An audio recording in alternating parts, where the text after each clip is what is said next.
Hey y'all, it's Sarah, and this week's book talk is over the historical fiction novel The Weight of Our Sky by Hannah Alcoff, published in 2019 by Salaam Reads, an imprint of Simon & Schuster Children's Publishing Division.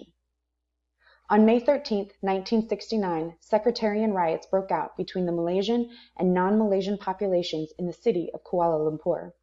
What started out as celebratory parades for two opposing political parties turned into violent riots.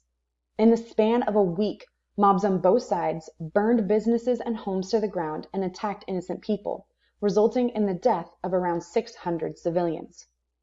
The official death toll is listed at 196, but Western sources put it closer to 600. Bloody politicians and their bloody stupid rhetoric, speeches, ideologies. You ever hear anyone say words don't matter after this, you tell them about this day, when Malay idiots and Chinese idiots decided to kill one another because they believed what bloody politicians told them. This isn't just the story of the week-long violence in Kuala Lumpur. It's also the story of a young teenage girl named Melati, a music-loving Malaysian girl who suffers from OCD. The issue is, in 1969 Malaysia, OCD was not a thing. So she fully believes she has a jinn inside her, one that threatens to kill her mother and all those she loves unless she counts and groups things in threes. When her mother discovers how she suffers from jinn attacks, she attempts to heal Mel by taking her to various religious figures. Some of these figures use interesting methods to heal Mel. He's not in my toes, I wanted to tell him. He's in my chest and stomach and mostly in my head. My toes really don't have anything to do with it. But I kept my mouth firmly shut. Adults rarely like being told that they don't have all the answers, or worse still, that the answers they do have are all the wrong ones. When the riots break out, Melati is at the movie theater with her best friend, far away from her home.